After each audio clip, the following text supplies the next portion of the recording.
And I see we have enough for a quorum, enough members for a quorum. So Tony, I'm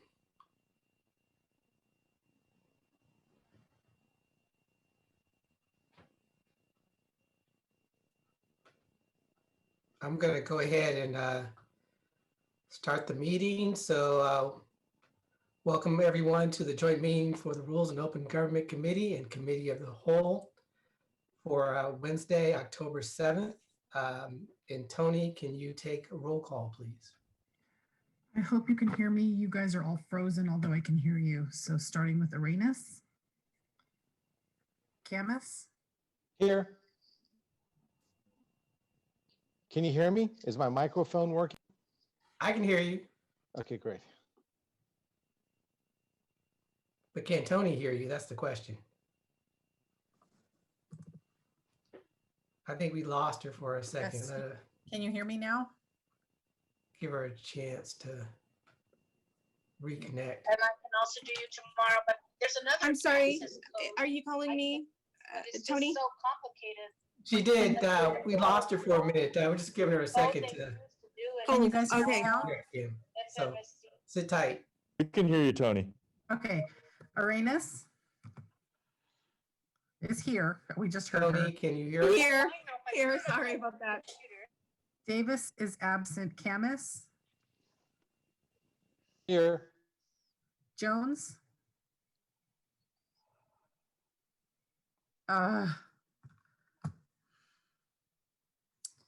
Tony, I can still hear you, but Okay. they're all frozen for me as well. Great. Can anyone hear me? I know who's, if you guys can hear me, I know who's here. Arenas is here. Camus is here. Jones is here. And Sam's here. And Sam's here. So you guys can Rob, this is Lee. Did we get an indication from Zoom? I know this has been happening throughout the day. Do we have an indication from Zoom if this is a network issue? So Zoom is reporting that things are clear. Glenn is contacting him right now to see, because we actually have heard it from multiple audiences. So we know something's going on. We're continuing to work with them. Okay, thank you. Did we get Tony back? Can someone acknowledge? Can you hear me? I can hear you, Chappie. Yes. I can hear I can you, hear Chappie. Okay. And I've been having a lot of problems with Zoom today as well. I had community meetings and other meetings that, static key, and I couldn't log on. There's been lots of issues.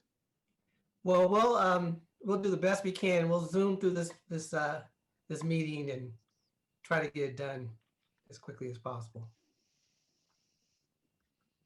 I'm assuming we lost Tony. I'm back if you can hear me, but you guys can continue. I'm done talking. Okay, so we I have don't need to talk until there's a vote. Okay, so we have a quorum. Took roll. So on to the first item, which is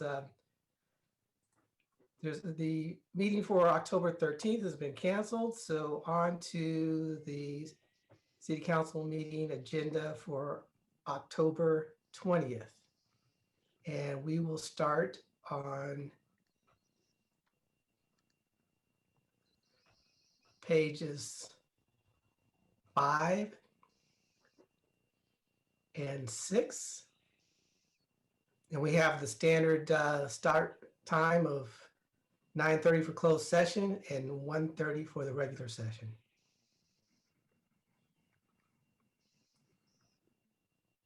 Pages 7 and 8.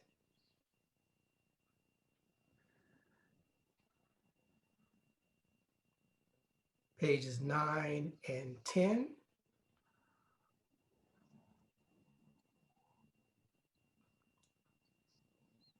Pages. Vice Mayor, Yes. I'm sorry, I can't recall because I'm not able to see the screen very well right now, but I believe the item involving the memorandum from Councilmember Diep relating to Accountability. accountability. Yeah, I believe there was going to be a request to defer that because I believe Councilmember Diep and staff are still working on one or more of the proposals to see if that can be streamlined and simplified a bit. Lee, is that your understanding? Yes, I know that we are still trying to get some clarification from Councilmember Diep. If the Rules Committee so would like to recommend deferral of that from the 20th, it is a pretty packed agenda already. So we would be favorable of that if we had additional time, yes. Okay, I would just ask the maker of the motion to consider that. Thanks. Okay. Yes, can the maker of the motion consider that? Okay. Pages 11 and 12.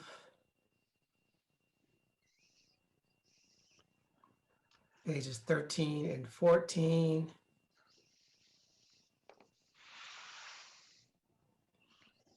And that is it. So can the maker of the motion again defer 3.7? I didn't see any ad sheets on this agenda, and that's it. So let's go to public So comment. move. Oh, okay. Thank you, Councilmember. Second. So it's been moved to second. Public comments, Blair Beekman.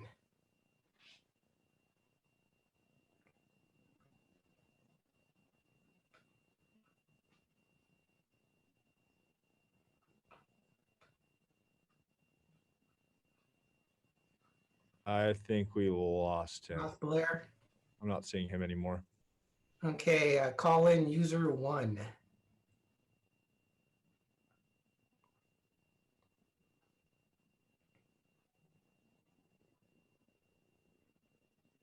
I think the poor connectivity is. Hello. Oh, there we go. Yes, we can hear you. Okay, yeah. I'm calling in on a phone number. Can you guys hear me? Yes, we can. Okay, good. Well, first of all, Zoom is terrible, and you guys are using Skype technology that Zoom stole, and that's why it's crappy. They've never improved it. And this is the same thing for every city council meeting. You guys can't even run a city council meeting with Zoom. And then these telephone numbers, they don't work half the time. Tony's done a great job trying to fix it, but it's hard to do. And sometimes you key in the number, it doesn't work. I want to know what the timeline is for you guys to have better technology for us to participate in these city council meetings. It's ridiculous. And once again, I give a great shout out to Tony. She's really great. The rest of you guys forget it. I also want to give a great shout out to Letizia and Esteban with the Park Service, doing a great job at the Rose Garden. But you guys can't fix the roads. You can't pick up the trash. You can't pick up the graffiti. You can't run a Zoom meeting. You can't have proper telephone numbers to call in. You need 19 numbers to key in. You wonder why nobody participates. The thing is, the harder you make it for me, the more I want to do it. So it works for people like me. But for the most part, people don't want to be bothered, and I think you guys like it that way. I mean, keep making it harder, and I'll call in more and cause more problems during these meetings. The harder you make it, but you're really keeping a lot of other people out because the technology is a pile of crap, and the Zoom doesn't work even on brand new computers. I've tried it every which way. I know how to use computers. I know how to do everything. It's a pile of crap. You guys are wasting your money. Zoom's a crappy company, and you guys know it. There's all kinds of problems with Zoom, and you guys need to fix. You guys need to fix this. And by the way, Sam Liccardo, your house gets vandalized, and the girl gets out the next day with no charges. What the hell is going on with you? Thank you. I was just informed that we do have an ad sheet. If you're looking at a copy of it, which I don't have in front of me, can the maker of the motion include the ad sheet as part of the motion? Vice Mayor, I also have to say that I had problems with Granicus trying to click on the links. So if we could put the ad sheet on, I'd appreciate it.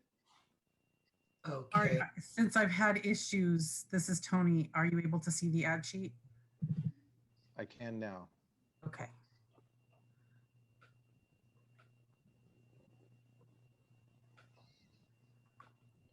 I think that's the only item.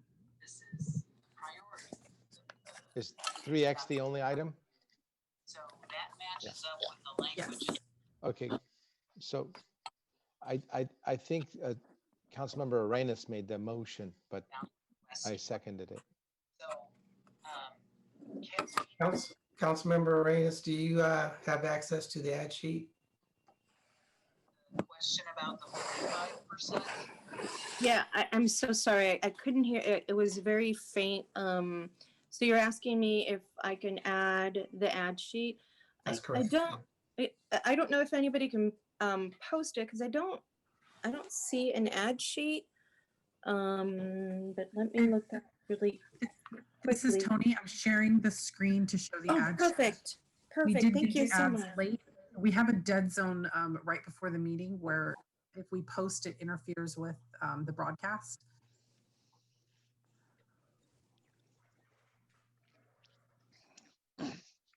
So council members, this is the execution of agreements related to Beautify SJ and the trash pickup. I'm sorry, Gloria was kicked off of Zoom. Otherwise, she would jump in here. Perfect. Okay. So I will add, go ahead and add this item to the motion on the floor. Thank you, council member. I also would like to make a suggestion for not necessarily going back to a discussion on the 15-minute time limit, but to at least have the 15 minutes displayed so the council members can kind of self-manage and kind of keep track of the time and how long they're talking. I don't know if that needs to be made in the form of a motion, but we should at least get that out there.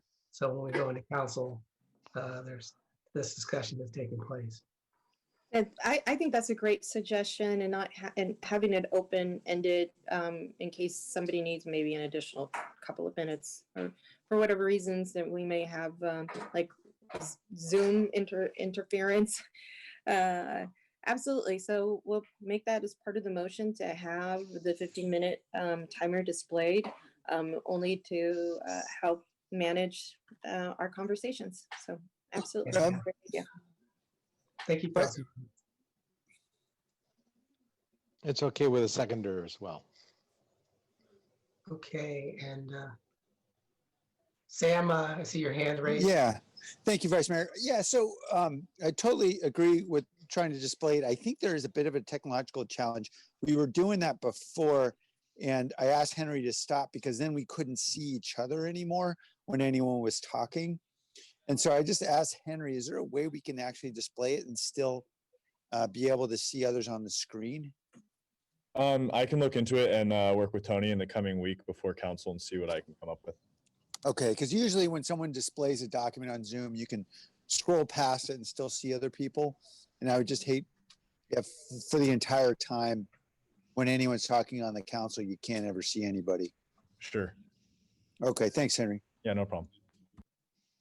All right. So can we get a roll call vote on the motion, please? Yeah, let's try. Arenas, Yes. Camus, Yes. Jones, Aye. Ricardo. Hi. All right. We're making progress. Next on the agenda is item B1, review of upcoming special meeting agenda. And let me see if we have any. We have 2 members of the public who would like to speak on this item.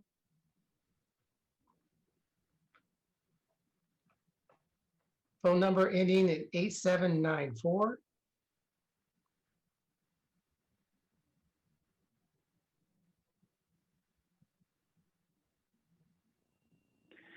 Hi, Councilperson Jones.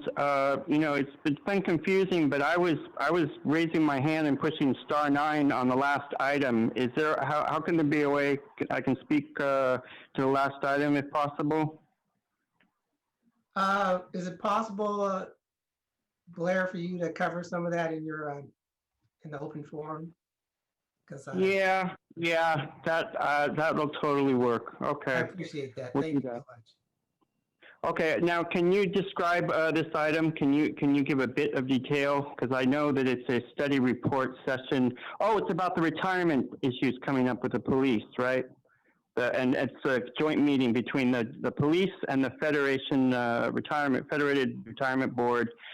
I wanted to use this time to simply ask yourselves to consider, the SJPOA practices that were talked about in May and June, and how the report and how you wanted to meet over, contract issues over the next year.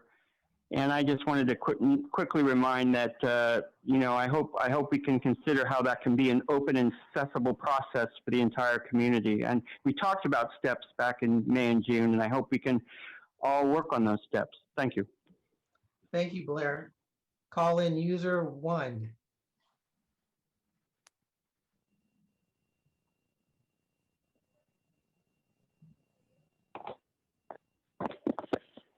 The police and fire retirements, they need to be changed because it's completely sucking the money out of the city. There's no money left between the police and fire. They take 70% of the budget, or 60, over 50% of the budget. And it's not fair to the residents, not fair to the taxpayers, that these guys get to be on a Cadillac healthcare plan for them and their spouse, with 90% of their top salary. They make a lot of money. They don't solve any crimes. They don't put out any fires. They really don't deserve anything. As far as I'm concerned, this pension is a glorified welfare program. These people don't deserve what they're getting. They deserve less because they don't give any results, and they follow people like Sam Licata, like the Pied-Eye Pipe, were doing nothing in June of 2016 when they stood back and allowed many people to get assaulted by anti-Trump supporters. And Sam, you should be ashamed of yourself. You've lost everything that day for me. Excuse me, can you stay on, you're going off topic. Can you stay on topic, please? Yeah, cut the pensions. How about that? Cut the pensions. They don't deserve what they're getting. How about that? That is on topic. Thank you. All right, bringing it back to my council colleagues.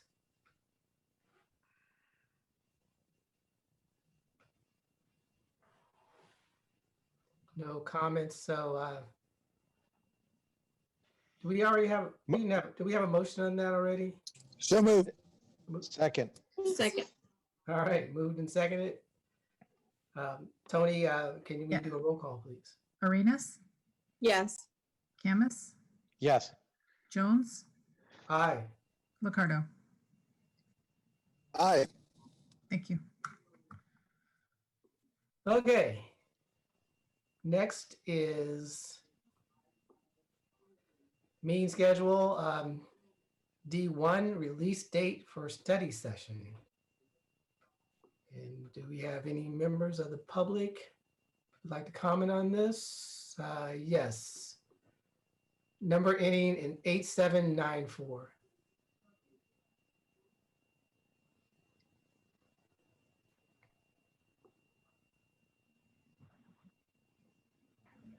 Hi, thank you. I'm using the phone today, so it takes me a little time to unmute myself. I have to go through this procedure. Sorry about that. For this item, I just wanted to politely remind that I hope you can considering the ideas of deferment issues, and how when an item is deferred, if it hasn't been before a committee before, it's my understanding you have to allow public comment on the item. And I hope, as I tried to say yesterday, and I think Monday too, at T&E, it's an issue that I hope you can consider and review for yourselves, and come back with a decision for the public in the next month or so. Thank you. Thank you. And that's all the public speakers. So bring it back to council. Can I get a motion or comments? Motion to approve? Second. All right, it's been moved and seconded. Tony, can we have a roll call, please? Arenas, Yes. Camus, Yes. Jones, Aye. Pardo. Aye. Thank you. Okay, D2, set general plan hearing for November 2020.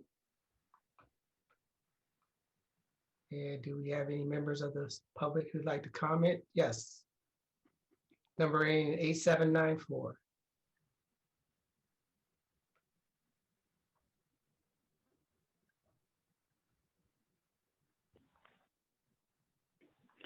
Hi, Blair Beekman again.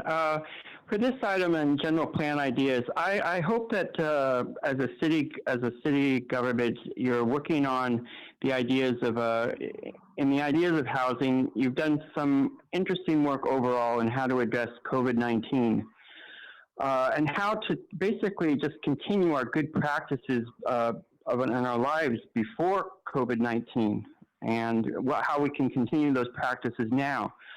We were on a really interesting, good track with ideas of mixed income housing, very low income housing, and extremely low income housing. And I'm wondering how those good practices can continue at this time. I understand it's difficult to bring that stuff around and make it understandable again. And it takes work to do that. And I don't know the depth of the work that needs to be done for that.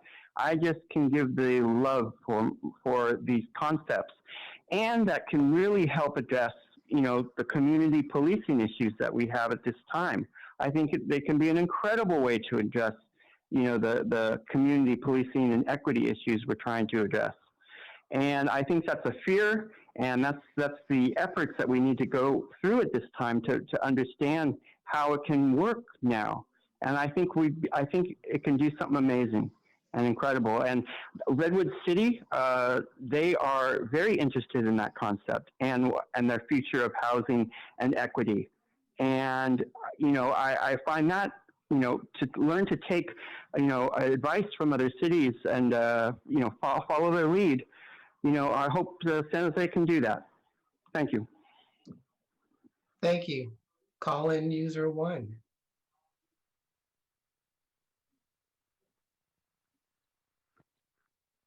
I say no to all new building. You guys don't know what you're doing. Everything that's been built in the last few years is terrible. It's never what it says it's going to be. You have a new senior center built at Almaden and Branham Expressway that's touching the street. It was never supposed to do that. And it's far away from any major hospital, and it's close to a fire station that can never respond to a call. It takes them 10 or 15 minutes from Pearl Avenue. You guys can't do anything right with any kind of building. Why don't you try to fill the spaces that you have? Your idea of tearing things down and building it back up is ridiculous. There's not enough infrastructure here to begin with. There's not enough police. There's not enough fire. The electrical grid can't handle if someone turns a fan on the hottest day of the year. You got old sewer lines that are bad. You got a lot of street. The entire city needs to be repaved, and you guys can't even do that in the last 20 years. You can't even fix the street, and you want to build more? You cannot handle what you have. I'm so happy that the Coyote Creek redevelopment never happened. You made it a wildlife sanctuary or whatever out there, because you mean to tell me you were going to be able to go all the way out there with the crappy city infrastructure of San Jose? This city is a disgrace.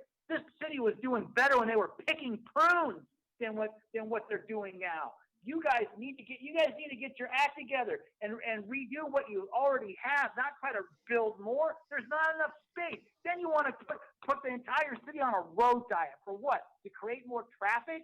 So we don't even. I mean, thank God we don't have traffic thanks to COVID. Maybe more people will leave this town, and it'll be at the number of people it was supposed to be. But no, you want to bring in more people, tear down a regular single-family dwelling, and put. Thank you. Back to my council colleagues. Can I get a motion for this item? Motion to approve. Second. It's been moved and seconded. Tony, can you take the vote. Arenas, Yes. Camus, Yes. Jones, Aye. Ricardo. Aye. Thank you. Okay, on to the public record. We have a speaker, Blair Beekman. To note and file. Thank you, Councilmember Camus. Go ahead, Blair. Hi, can you hear me? Yes, we can. Thank you. Thank you very much. For this item, I wrote two public records this week. One was about the EBCE, East Bay Community Energy, and nuclear. And they're going through a lot. You know, they're going through their procurement, energy procurement for the next year, and they're really working hard to decide if how much nuclear should be included in that. You know, and you know the whole point of community energy is basically to work towards democracy, basically, and renewable practices, and you know really good stuff. And nuclear is kind of unhealthy in the overall scheme of things. It's doing some things with carbon that we all respect, but it comes at a real serious cost, and we're trying to introduce community energy with a much more noble purpose. And so is now the time to ask how the beginning steps to step away from nuclear, and how nuclear finances so much of our lives. How do we step away from that? It's time to start asking those questions so we don't have to be so duplicitous in how we work, because that duplicity causes serious problems, I think, that we're trying to understand with COVID and such. And how do we govern ourselves with good practices and we don't harm each other in the future? And so I hope we address these things. And my other letter was about the UN. And, you know, the UN is going through its own upheaval right now. They're thinking about the democratization of itself. What can be the democratization of itself? You know, and you know my ideas about open public policy, and that can really help give an individual person a way to talk to the UN about how to. Thank you, Blair. Call in user one.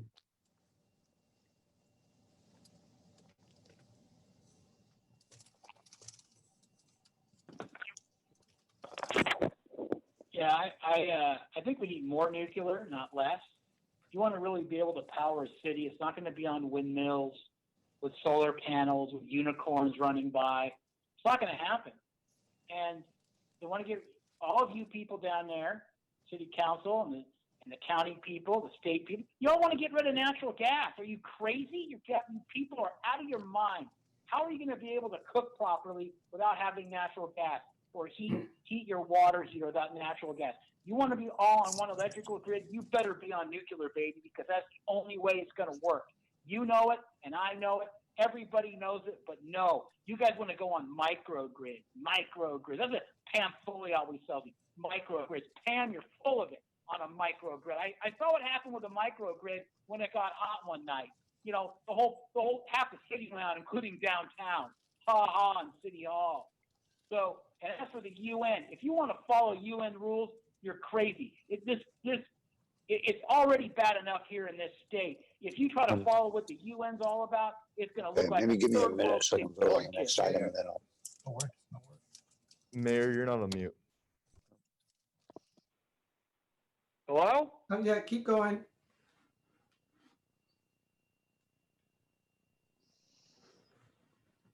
Keep talking. I guess we lost you. All right, well, we're going to go back to my colleagues. We have a motion on the floor, and I just need a second. Second. All right, it's been moved and seconded. Tony, can Arenas, Yes. Camus, Yes. Jones, aye. Ricardo. Aye. Thank you. Okay, there's nothing on. I actually have a question for Nora about public record, if you don't mind, Vice Mayor Jones. No worries. So say somebody writes something on the record. Apparently, we're now talking about the UN and nuclear, which is something that is not on our agenda in any way whatsoever. So whatever is on public record can be discussed. I mean, even if it has nothing to do with what we're doing at the city.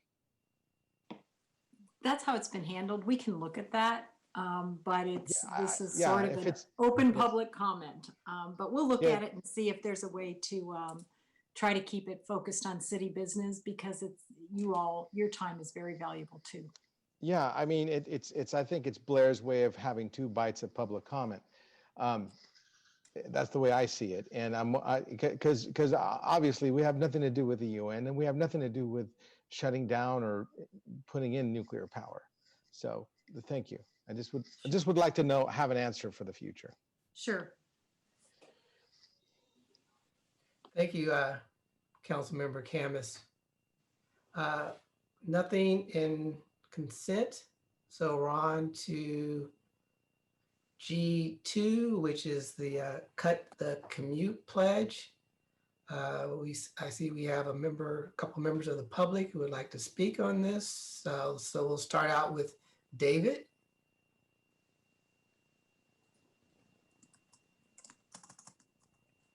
Hi, yes, my name is David Page. I'm with the group 350 Silicon Valley. And we want to thank you for taking up the Cut the Commute Pledge. And we're fully in support of you guys promoting it and implementing it as much as possible. I also want to thank you for allowing the public to speak on these issues. I've been listening to your meeting since 2 o'clock, and I just want to commend you for putting up with all the vitriol. Our group is dedicated to doing as much as we can to prevent climate calamity, which unfortunately has already begun and is forecast to get worse and worse for the remainder of the century. The remote work, cut the commute pledge, working from home arrangements, there's different names for this idea, but so many of you are accustomed to it in the last few months since the coronavirus has hit us. It's reduced tremendously all over the world greenhouse gas pollution.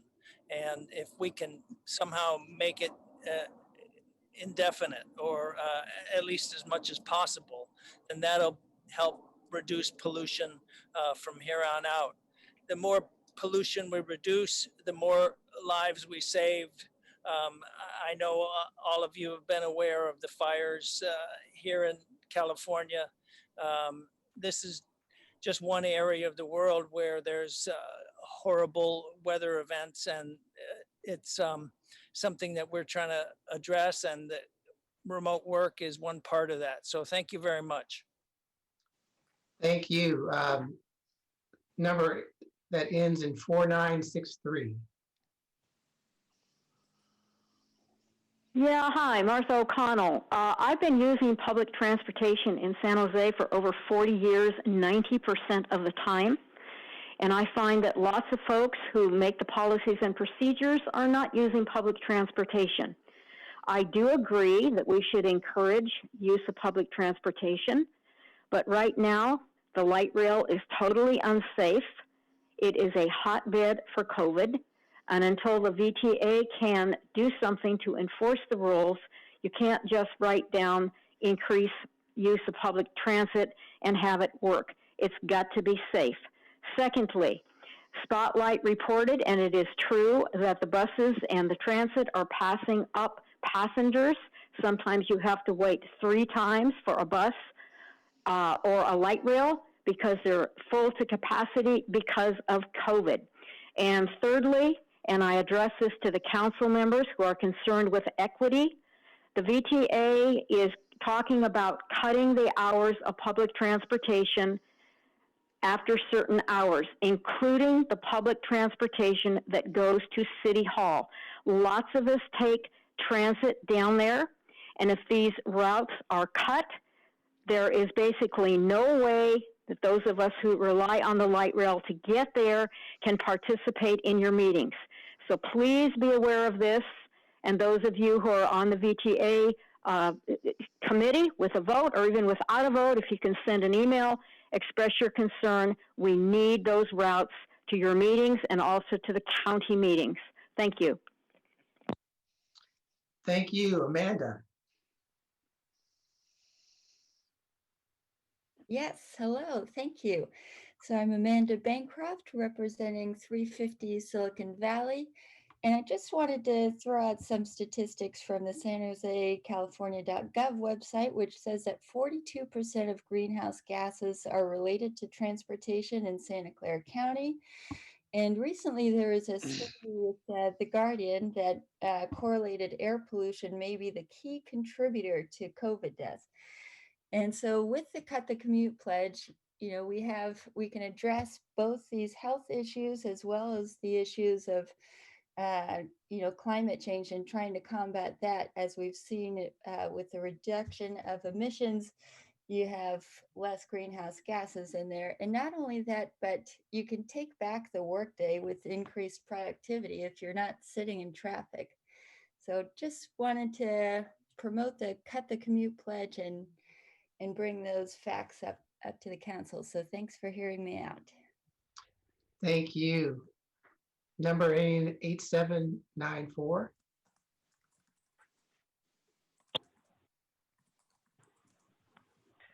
Hi, Blair Beekman here. You know, from what Martha was saying, I can't stress enough, and what I keep trying to say at VTA meetings is that there is a way to work at this time to really respect the funding process at the state level and how we can work with that can allow ourselves, you know, good accounting practices to allow the majority of our programs still with the VTA. But it's just a matter of political will, and, you know, we have to kind of get out of a certain way of thinking that we want to, you know, respect our piety and our humbleness and all that stuff. And I don't doubt that at all. But that starts to get in the way of actual good practices that we can do. You know, that's good reasoning that like people like Ashkala are working on. There is a way to proactively work out of this. And we have to be open to that as a city. And that's my big concern with that. I also wanted to offer with transportation issues that it's time we may start to have to get out in the open a bit. What is the current status of mass transit and public transit ideas within the VTA? The mayor of San Jose has offered some interesting attempts at the end of a September VTA VOD workshop, but I think many can see a slightly different way the VTA can think and work towards budgeting, funding, and the thinking of public mass transit ideas in our mass transit lives. I think we've all grown up with the important lessons from mass transit, but I think there has to be an idea that we don't sell the farm with mass transit, and that's what I wanted to say. And I've got a few comments about what Johnny Camus keeps attacking me about continuously when I'm trying to make really good connections that I think, you know, I take time and effort to make good civic connections that I hope he can respect. Blair, stay on point. You can raise those issues at the open forum. Colin, user 1.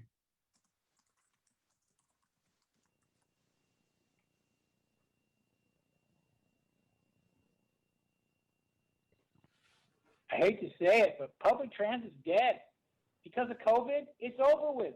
Who's going to be able to get on a bus or light rail if it's packed? They usually aren't. Before COVID, you would see the bus system in downtown San Jose during rush hour with empty buses. You see light rail empty. Now it's even more empty. And who's going to want to go on with the fear of COVID? I mean, I don't care myself, but I don't really use mass transit enough to care. But the people who rely on it, I feel bad for them because it keeps getting cut more and more, keep raising the prices more and more. I hate to say it, COVID should kill mass transit in this town. I mean, kill it, gone, goodbye forever, and then start over. Get rid of light rail. It's a waste. I've been to where light rail started in Basel, Switzerland. It's a joke there, and it's even a bigger joke here because it's in San Jose, California. You need have a proper public transit system here. You have to have buses running a lot and everywhere. That's what needs to happen. Scrap the light rail. You guys have spent billions, or the VTA spent billions on that thing, and it's terrible. If you want mass transit to work, it's got to be buses, and you got to start all over again. Whatever you have that's existing is terrible. It doesn't work. I wish it could. But if it didn't work before COVID, how's it going to work after COVID? It's not. You know it, and I know it. Everybody knows it. You're going to have to start from square one all over again. I can't say it enough. Get rid of light rail. It doesn't work. It's slow. It uses a lot of electricity. It ties up traffic. People get run over by it. The thing is terrible. I don't even know how the heck it ever got passed, thanks to Susan. Thank you. Bringing it back to my colleagues, Councilmember Arenas.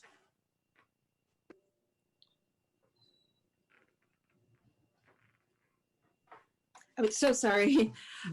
Thank you so much, Vice Mayor. I actually wanted to commend you for your leadership in bringing this forward and including me in this effort to join the Bay Area Quality Management District's Cut the Commute campaign. And thank you for all the folks who spoke on in support of this. I think we see our city in a new light with this pandemic and being in the middle of this pandemic, and we see some of the possibilities that we can do when we do this collectively, right? And right now it's a forced effort because, of course, we are sheltering in place and we are working from home, but we see the benefits. And you know, we see it in our air quality, although right now, of course, the fires are disguising that a little bit. But before that, we are seeing the air quality benefits. We're seeing the benefits to cost savings. We're seeing, I mean, there's just so many benefits that it brings to our city. And so I think making this commitment is part of a bigger picture. And on the heels of our bike plan approval last night, you know, I heard loud and clear that when we provide really great paths to commute on a bike, then we can do this. We can do this collectively, right? And then we really build a culture in San Jose of biking, of commuting, of working from home, and I just, you know, it's wonderful to see us turn this corner. Although this week I went to the doctor's, and of course it had to be an in-person. It couldn't be telehealth, which is what normally I've been doing. And I got on the 85 and I saw that it was just packed the same way that I normally would see if I was commuting, you know, during work hours and when it's not a pandemic. And so my heart was a bit heavy to see the commute back again in that flow of traffic. And so I think this kind of pledge and our commitment to making sure that we provide an opportunity for employees to work from home and for other major companies in our city to also pledge with us is to do what the pandemic has forced us to do, and that's really to be more conscious of commuting, to be more conscious of working remotely, and to reap from the benefits in the end of this. So thank you so much for your leadership, Vice Mayor. I hope that this creates a movement. Certainly, we already have some great tools at our disposal. Like I said, we just approved the wonderful bike plan. So now we just need to normalize it and make sure that everybody commits to it, so we can all benefit from future generations. So thank you. And no, you know what? I won't move this motion. I won't move this memo. I'm not gonna allow you. I'm gonna step aside so that you can actually make the motion. I apologize about that. Thank you. Oh, no worries. As a chair, actually. That's right. You can't make the motions. Okay, so motion to approve. Second. All right. We have a motion and a second. Mayor? Thank you. I really appreciate the intentions and the policy behind this. I just had a question about one specific direction, which is around the city's commitment to extending remote work options of at least 25% to employees whose jobs allow for it. And obviously there's flexibility there, and I appreciate that. But I just wanted to ask, would it be contrary to the spirit of this to extend this beyond committing to remote work, and as we have in the other parts of this policy, remote work or alternative modes? And let me just explain what my thinking is behind all this. This issue came up before the MTC and ABAG at a much larger, more substantial amount, a 60%, what was viewed as many as a mandate for stay at home and remote work. And as an urbanist, there's some of us who are really concerned about that, both because of what it means for cities and how cities develop, but also I think we're all learning a lot about mental health and the emotional distress of so much isolation. And I just hesitate to think that while remote work is certainly a solution for many and a good one, there are a lot of really frustrated parents with 4-year-olds tugging at their shirts right now, trying to get work done. And so I just wonder, is there an openness, or is that consistent with the spirit of this, to expand that remote work, as is in the rest of the policy, that commitment to some alternative modes? In my mind, there's that flexibility already built in to be able to come back with that type of recommendation. I don't know if you want to be more explicit, but whenever we give direction to evaluate or do an analysis, that always incorporates some flexibility. Okay. Well, I'm guessing staff will be chewing on this, and we'll see something come back. Is that right? Lee's raising his hand. Not on this. I do need to jump in from the administration's point of view at the very end of this comment. I'm sorry, Mayor. Well, I'm done with mine. Okay, Lee. I just, while there's a motion out, and I'm sorry, I was not quick enough to jump in before. The administration does have an early consideration form out, so I don't know if that reached all of you, but if Tony has the ability to share that, we are recommending a yellow light. Several of these things would actually need to kind of be directed to the meet and confer process, and the others would require a fairly significant amount of policy work, some of which might be aligned with some of the Powered by People 2.0 and the return to the workplace efforts that the EOC will be working through and coming to council with in 2021, but nothing specifically as of yet within those work plans. And so John Risto from the Department of Transportation is with us for any additional questions related to specific policies, but the administration is recommending a yellow light. Okay. So, Lee, you said that there were some of the elements that could be undertaken now, or the whole memo should go to priority setting. I would suggest at this point that the entire memorandum be put towards forth in priority setting. With that said, as we come forward with return to the workplace and some of the Powered by 2.0 initiatives, there could be elements in there that this memo could address or give direction on. And so I would ask for flexibility for the administration to highlight those and reference back to this if appropriate, if it goes that route. Okay, thank you. Councilmember Camus. Yeah, I have to tell you, as a person who has young kids at home, and it's been really detrimental on their psychology, I have to say. They're not socializing. Depression is there. I don't think that this is the answer for everyone, and I want to caution, as the mayor has. I actually miss my colleagues. I miss sitting next to my colleagues at work. And, thanks, Johnny. Yeah, absolutely. And there's a lot to it, but I do agree that there, a model we should be striving for more work at home. It's more efficient, but it's not really, we shouldn't be using it as a 100% model. So so is the current motion to take it to priority setting, or is it just to take it to the city council? Well, the memo was to give direction for staff to evaluate and update as needed all the items in the memo. Lee's coming back and saying that this should be referred over to priority setting. So help me out, Nora. I'm assuming that we would need to modify the motion to direct staff or direct it to priority setting. Is that what? That's what the administration's requesting, and that's the level that of their memo, the yellow level.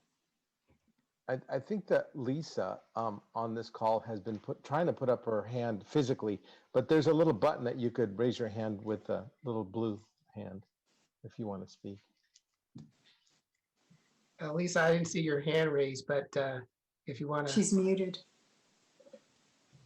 Yeah, I'm Lisa Fasano. I'm with the Bay Area Air District, and what this Cut the Commute Pledge is, it's a voluntary a commitment that entities or the city of San Jose, for instance, would look at allowing either the workforce to work from home 25% of the time, or let 25% of your workforce work from home where it works within the framework. And again, it's a voluntary pledge. We're looking at ways that we can really gain from the learnings that we're all getting from this work at home environment.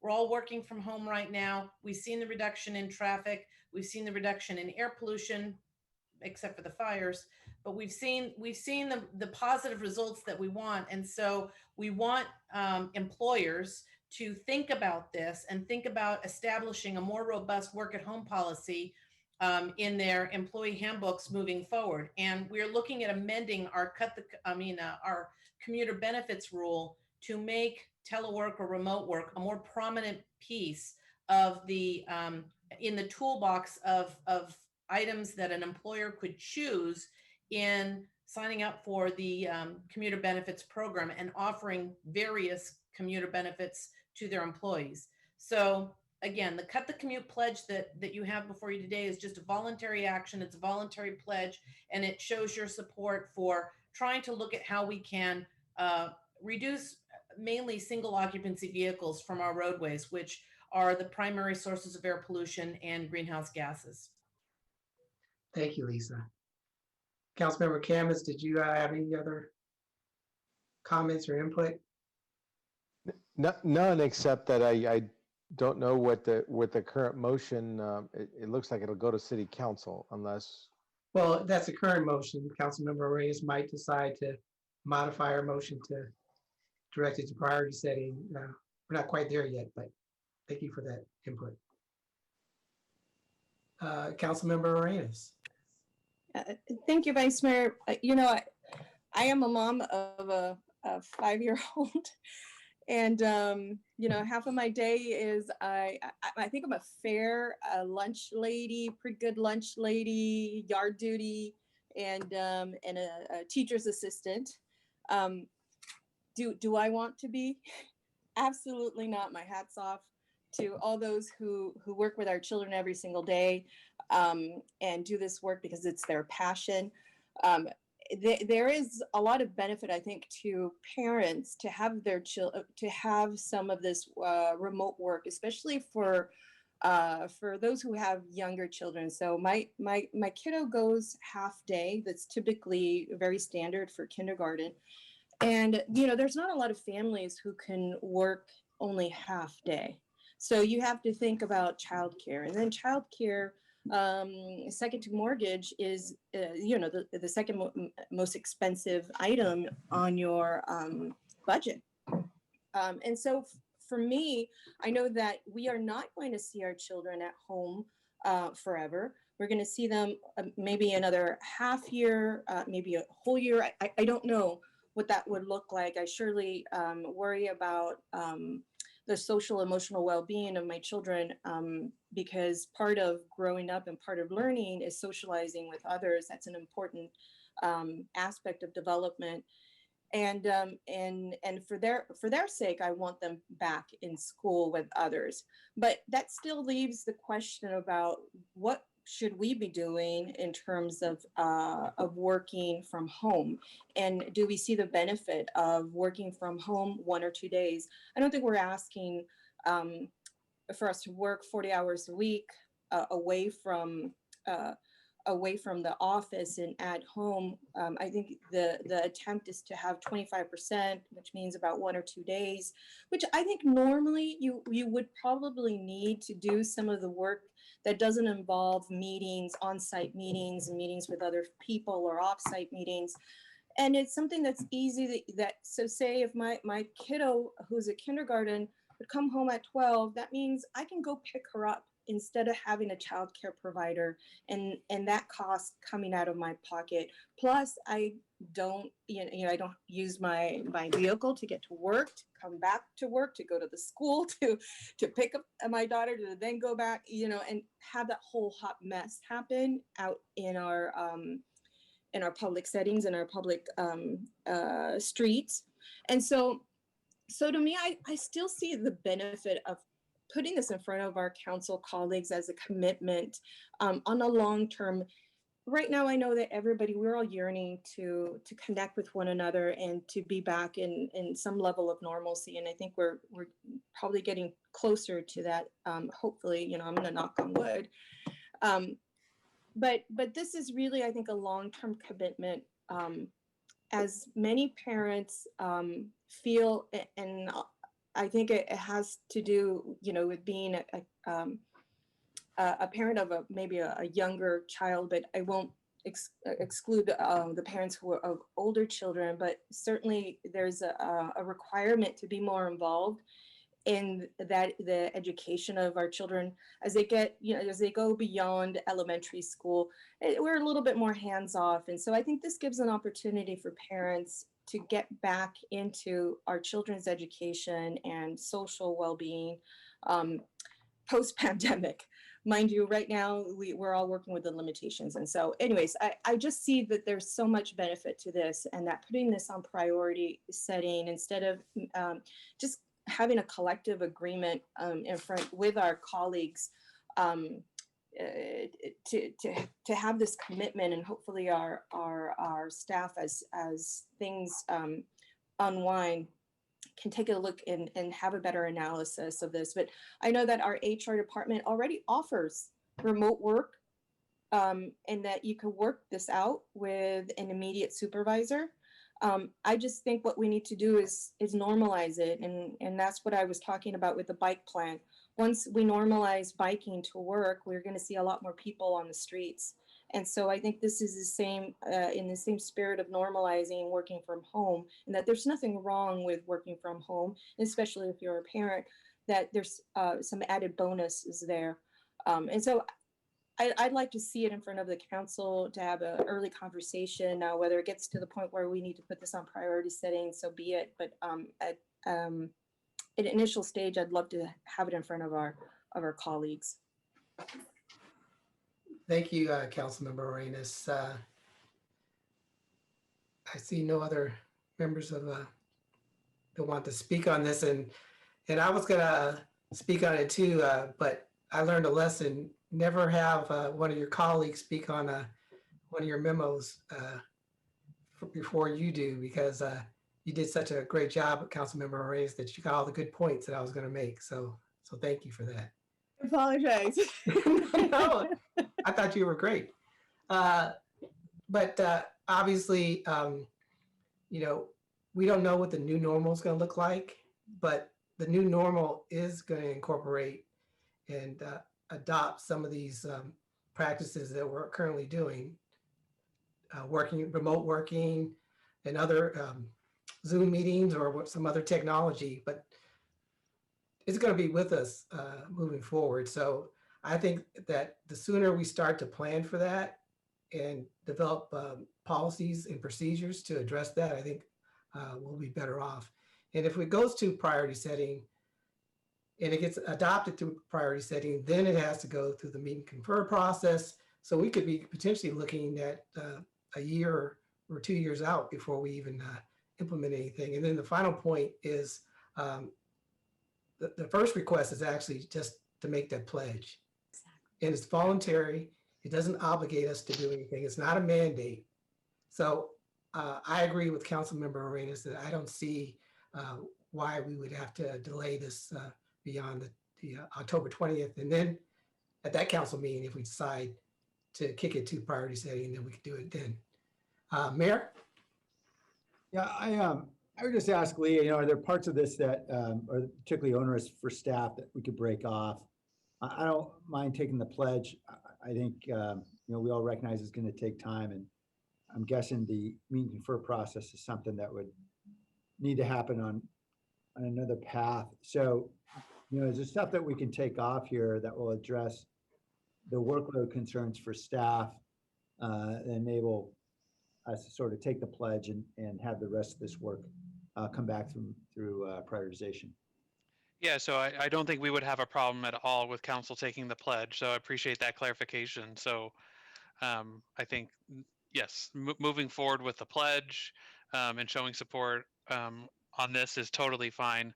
I think the work associated with it, then yes, could be brought up through priority setting. I will say, you know, we've mentioned this in 3.1 a few times, and I think we're going to be coming forward to you in November, is looking at the existing city council policy priorities, which were adopted and not worked on because we quickly, you know, switched to COVID related items. There's 13 or 15 major initiatives within the EOC related to COVID.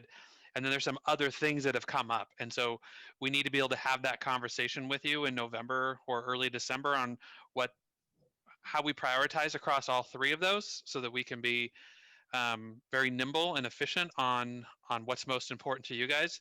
So some of the workload associated here, Mayor, could be brought up in that process, and I would imagine would be part of what staff would be bringing forward as kind of that return to work strategy as well. Okay, well, I guess where I was going with this, Lee, I appreciate what you said. I'm happy to support, you know, taking the pledge to council. Would like to have some staff input about feasibility of this commitment that we'd be making. And I think that may take some staff time to noodle over. So I'm not expecting that's going to happen overnight. So maybe that takes a few weeks for everybody to figure out, is this something we can really commit to and where and how much? But all the work that's articulated under 1, 2, and 3 here, I'm guessing a lot of that's going to be the kind of stuff that we need to go to prioritization. Is that what staff is saying, Lee? Correct. Well, then, is it possible then, you know, I would support a motion to just bifurcate these in that way. Let's allow a pledge to go forward, allow the 1, 2, and 3, get through prioritization, because we know that's going to take some work. So I asked the maker of the motion, should we consider doing so?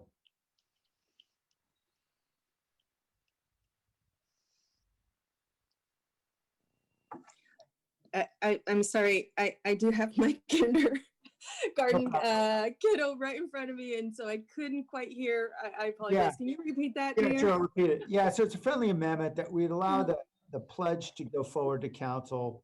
But the 1, 2, and 3 that seem to imply greater amount of work, that would go through prioritization. Okay. So let's see. Applicable. Well, don't we already have some of this worked out? And this is a question for staff, because you know, the commuter benefit program, from what I understand, we already have a commuter benefit program, and it's just a matter of expanding that, and then we can decide whether that's something that the city council really wants or not. And then the administrative policies needed to ensure remote access and necessary IT tools. I feel like we're already there. The majority of our workforce is already, I think, being very productive in their delivery of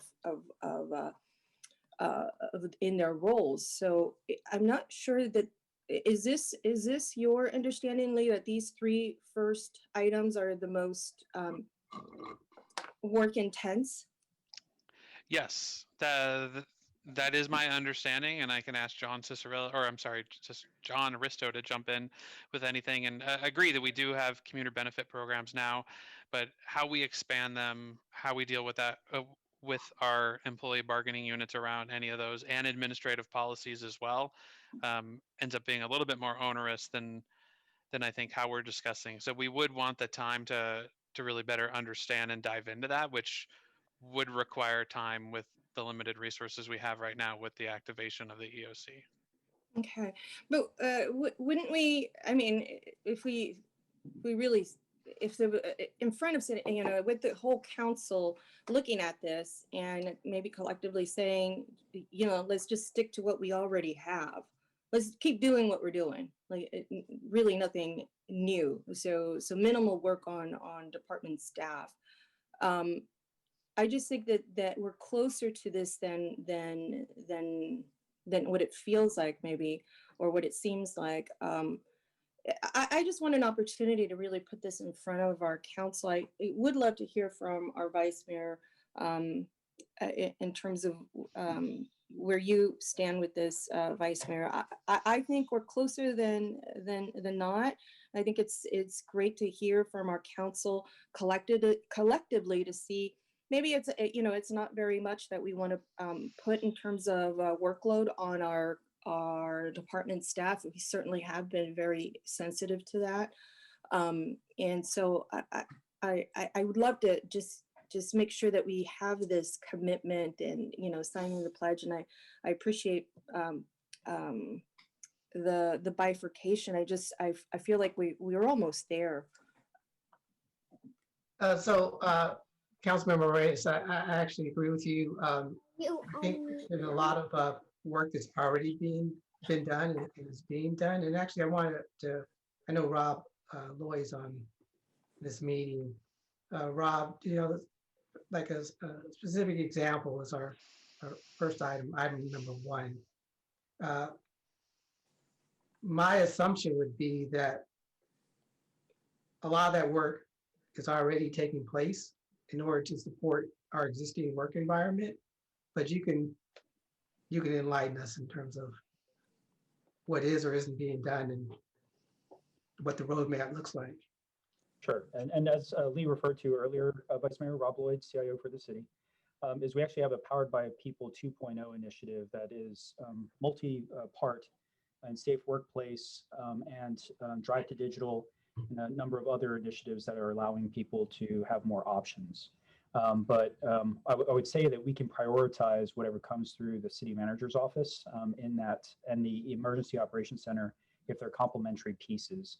But we are trying to give people every opportunity to work from home, at least through, and this is from Lee and Kip, through at least the middle of next year to the end, and some of those changes can be ongoing. But I would defer to Lee also on some of the prioritization that's coming through the EOC. Right. So, would it be safe to say that a lot of that work is being done, even though it's maybe informal, it's not formal like we're proposing, but on an informal basis, the work is being done now? I would say yes, Vice Mayor, but there's still a lot of formation to be done on what priorities and what the items are going to be that have the most impact. But there are a lot of things going on, a lot of ideas that are coming through that are going to allow employees to have those options. Okay. And then last question is, would you say that there is a business need based on our current environment and current work environment to continue to pursue items like our item 1 on the memo? Yes, sir. Okay, thank you. So I had a request or a friendly amendment. I'd just like to know if it was request was agreed to or declined. You know, I guess I'd like to move this forward to the council. And so, as much as I would like to bifurcate it, Mayor, because you know, I'm very open to considering alternatives. I just think that we're closer to this. And so I'd love to put this in front of our council colleagues. Okay, I'd like to make a superseding motion this time. I'd move to allow the council to consider the pledge but to allow staff to take the other items that deems necessary to take the prioritization through the prioritization process. And I'd be happy to explain my rationale if there's a second. Second. Okay. I appreciate what Rob has said, but I do know from talking to Rob and other team members is that if you just look at that IT issue alone, we've got a lot of work to do around security and privacy. That's going to require a lot of resources. And the question is whether we're going to dedicate our very scarce resources to ensuring all of that, as opposed to all the other things we're going to critically need to do to keep the wheels on. We're in the middle of a pandemic. We've got to focus, and focus means we've got a lot of important work to do, whether it's distributing food to people who are critically needing food, whether it's ensuring that our children can learn remotely, adding to a work plan when staff is telling us, hey, we need you to go through prioritization. I don't think that's a winning formula in the middle of a pandemic. So I'd support an alternative that I've just articulated. Okay. Thank you, Mayor. That's no other speakers on that. So I am, so Deb is not here. So I'm going to support the substitute motion, and because I don't want this to not go forward at all. But I think Councilmember Reyes and I have expressed our desires and how we envision the process moving forward, but I will support the substitute motion. Yes, ma'am. Okay, so Tony, can we have a roll call, please? Arenas, Yes. Kemmis, Yes. Jones, Aye. Liccardo. Aye. Thank you. Thank you. All right. On to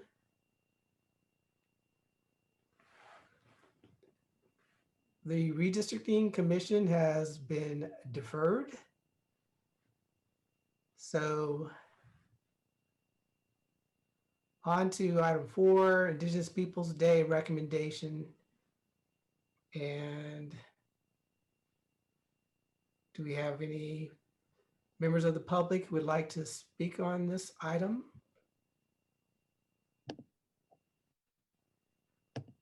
Yes, number ending 8794.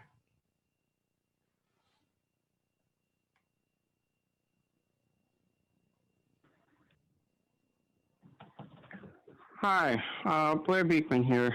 I'm living in Fremont these days, technically. I still do my work in San Jose, and I'm actually learning work here in Fremont. And, you know, I think there should be a certain allowance for how we can work throughout the Bay Area.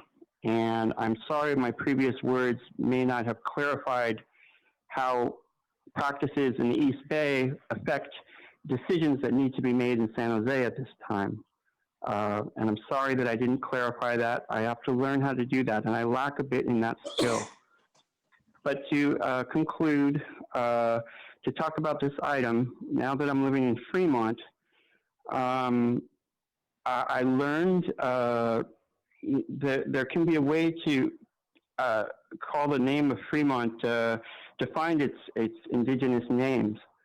And, you know, all the good work that's being developed with language, with the Ohlone language at this time, I like the idea of winter mist on the water as a way to describe Fremont. And I would think there is something of an Ohlone word for that. And it would be interesting to know what that is as a possible idea for its future name, as you know, we have to reconsider the idea of Fremont itself sometime down the road. And that's my suggestion, winter mist on the water. Thank you. Thank you. Call in user 1.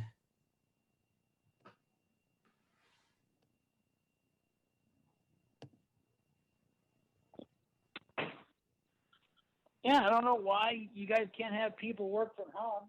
I mean, I've had great service calling 311 because your app that you have for 311 doesn't work like Zoom either. You know, both Zoom and your app 311 are terrible. I can't say it enough. But yeah, have people work from home. I've had to call Tony. I've had to call other people who are working from home with the city, Parks and Recs people that are office bound. And I mean, the people you should have work from home is the park police because they don't do anything anyway. Those guys are losers, by the way. If you're going to defund the police, defund them, make them work from home and do nothing as far as I'm concerned. But yeah, as your city employees, you should allow them to work from home. It's difficult to get to the Death Star, City Council Hall, or your city hall, I should say. It's a pain in the neck to get down there. The roads are terrible thanks to Sam's bike lanes. Stupidest bike lanes in the world, by the way. Ugliest looking things in the world. It's a laughing stock. I've been to cities all over the world. I've never seen something so ugly than the city hall and the ridiculous bike lanes to get there. Thanks to Sam. But yeah, let your employees work from home. Why not? You know, you guys should make it better for your employees. They can maybe work in other places that are cheaper to live than this town. And you know, when it comes to private sector, everyone's doing it already. So who cares? But yeah, let the people work. You know what else? Let San Jose PD work from home too. They don't do anything anyway. Thank you. That is the last public comment. So bringing it back to my colleague, Sam. Thank you, Vice Mayor, and I appreciate your co-authoring this memorandum with me. I'm not seeking a vote, although I'm not seeking a vote in part because a concern about what would have been a Brown Act violation because I had inadvertently, not thinking about it, reached out to Councilmember Davis on this issue as well. But since Councilmember Davis is not present, and there are 4 members who are present, I guess the question is, Nora, here's a law school exam question for you. If you have a Brown Act violation, if 2 out of the 4 members of the committee have had a conversation and the 3rd is not present or voting?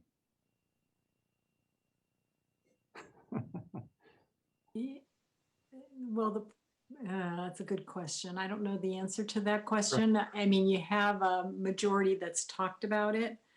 Okay. So to be safe, I'll stay away. If you're not sure, I'll just stay away from doing it. So what I would ask then is, several things have been working in parallel. I think as we all know, Zulma Maciel has been appointed as the head of the Office of Racial Equity. And I know that she and city staff have had an interest in this issue and have had some desire to engage with the community about this. And so the recommendations in the memorandum don't require actually a vote. It seems to me if staff is likely to be doing this anyway, at least based on my prior conversations with the city manager, there was a sense that this was going to be done. So it would be essentially a green light. Is that your understanding, Lee? Yes, that is correct. This is part of the work plan for the Office of Racial Equity already. Okay, great. So I guess with that in place, what I guess would ask is that this item then be deferred and come back until city staff had adequate time to engage with the community and then bring their findings back to this committee and to the council. And I think all that can happen without a vote, which would mean we would not violate the Brown Act. I'd hope. Is that right, Nora? Yes, at that point, it can be with the council and you can have your vote. I got it. All right, so I guess that means there's no action that we need to take on this. So we can move on. Can I ask a quick procedural question, if you don't mind? Sure. When does staff think it's going to potentially come back to Rules Committee? Actually, I think it would go straight to council, wouldn't it? Or when do you think staff is going to come back to council? Yeah, so I would see us coming early in the new year, possibly with that update. As that office gets underway and gets hiring, I wouldn't imagine it'd be something that we would do before, say, the end of this calendar year, but sometime early next year. Well in advance of the this time next year.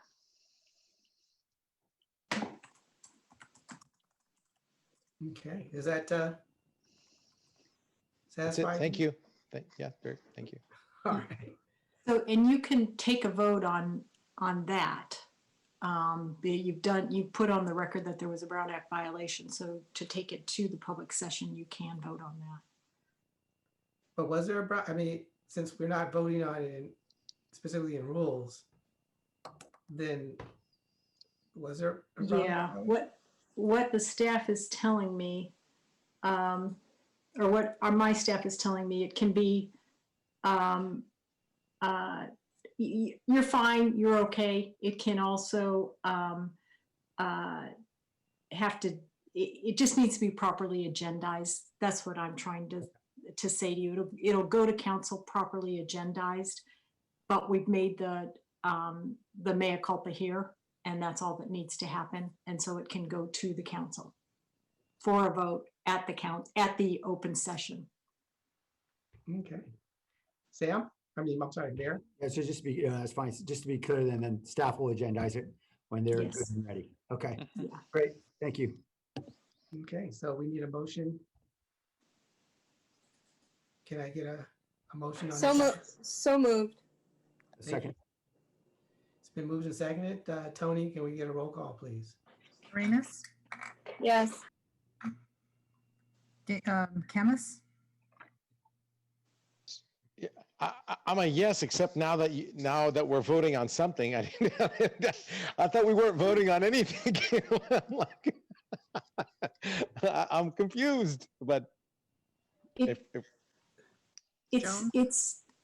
just is, it doesn't have to be a vote at this point. It's just a recommendation. So if you're recommending that it go to council, that's all you need to do, rather than having through the administration putting it on.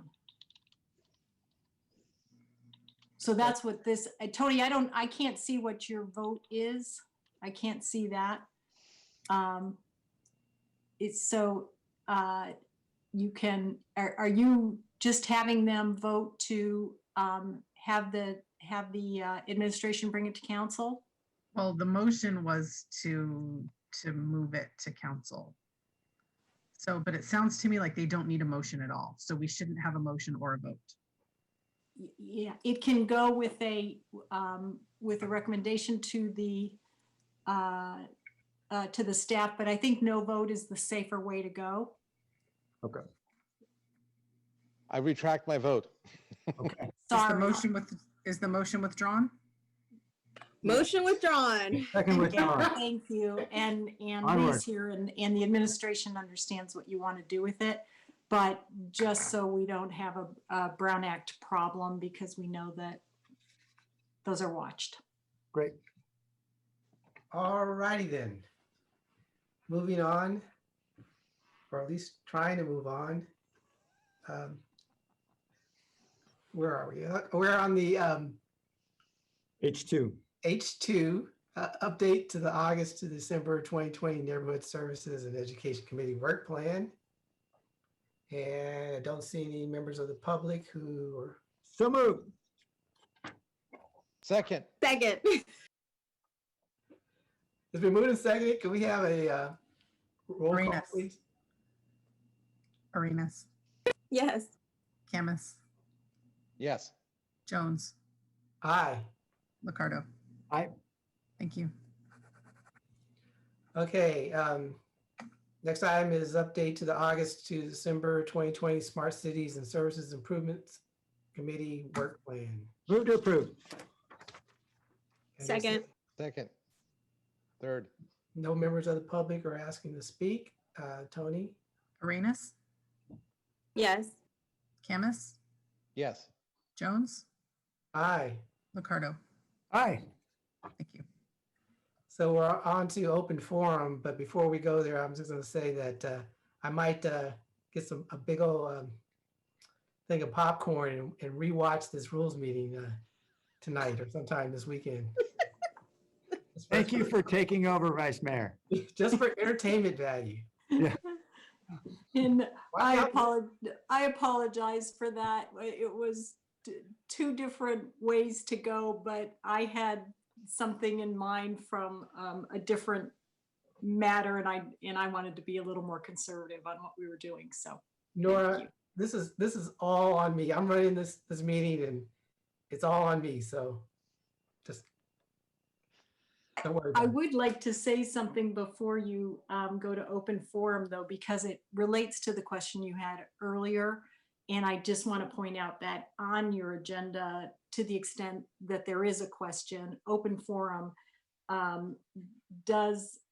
is limited to matters that aren't on today's agenda, but are within the subject matter jurisdiction of the city council. And so you are able to limit comment in that way. Okay. You hear that, Blair? Public record's a little different, but open forum there are some rules there. Okay. So Blair, hopefully you understood that. You're up. So use your 2 minutes wisely. Hi, can you hear me? Sure can.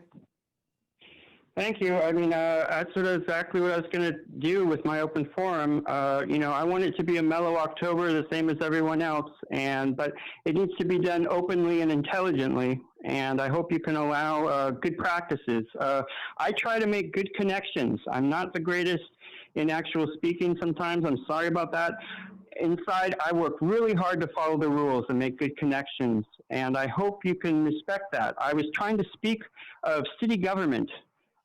City of San Jose, how are they going to deal with the future of nuclear issues? And I didn't say the words, but gosh darn it, that's exactly what I was talking about. And that should be very much respected. So to continue, if we all make efforts, we can demand that a COVID-19 vaccination can be fully ready for U.S. public distribution by late January 2021. Be wary and be careful that COVID-19 cases have been on the rise in both New York and LA. This is a time of COVID-19 will hopefully be for another year and a half. In this time of COVID-19, I hope we can see the work of other cities and counties around the Bay Area and around the country, and to take heart in what is possible to work towards at this time. When we see good practices of other places, I hope we can practice those things.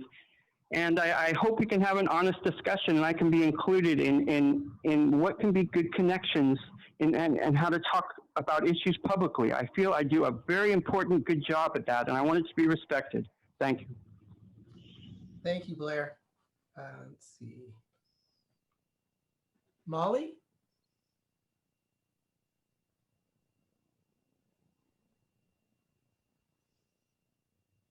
Can you hear me? Yes, Molly, we can hear you. Great, thank you. Wanted to speak on emergency preparedness and disaster response. Was on a Constant was the consulting company meeting last week, and it was on access and, had access and functional needs on it, following up on the flood.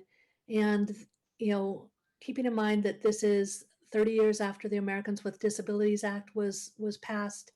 And years ago, I went through a training on best practices that was actually held at the EOC on how to do good customer service and connect with residents and provide information in the way they needed. I was appalled at the meeting. The city of San Jose is paying good money, limited money for training, and they didn't know the basics of access related content. And I know, Vice Mayor Jones, this is the month when your office would typically have a Disability Awareness Day, which could be virtual also, and it's not too late. Outstanding examples of how to do that are available through the Longmore Institute and many other places. Michelle Masburn and I have been speaking about this a lot. And the concern is that we're not seeing the improvement.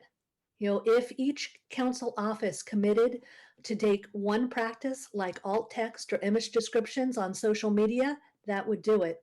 But the level of improvement is really small and could be a focus of a study session, the upcoming reports, and right now the consultants are really weak in this particular area, so maybe better RFPs. Thanks for your consideration. Thank you, Molly. Number that ends in 4963. Yeah, hi, Martha O'Connell. I wanted to give a shout out to Tony for helping me confirm that my phone was working, and for some reason, whatever, I was skipped at both rules and a council meeting. So I appreciate the fact that you guys are paying closer attention to the screen. I did not get to speak on the issue of council being restricted, the members, to a certain amount of minutes. Many of them said that it was important that the public be able to hear them. With all due respect, I think you guys have that backwards. We are a democracy. I think it's more important for the council members to hear us than we hear the council members. So please, if you could limit yourselves, control yourselves. Lots of times I have to get off the phone because I cannot sit up so late to make a comment. And that's really unfortunate. Last point, Johnny, I totally agree with you. If some people have to comment on every item on the agenda, I think it is unreasonable. If they comment on 7 or 8 items, that's 14 to 16 minutes they're taking up in a Rules Committee meeting, just them. And I wish that these folks would appreciate the fact that there are people that cannot sit up in council meetings till late at night. They can to continue their comments on every single item. So please, guys, I encourage you to share the wealth of being able to petition your government. And lastly, you guys have a lot of patience because some of these callers are totally insulting and abusive. And I'd love the city attorney to check into if these people can be cut off when they're just abusing you guys. Thank you. Thank you, Martha. And that's it for open forum. This meeting is adjourned.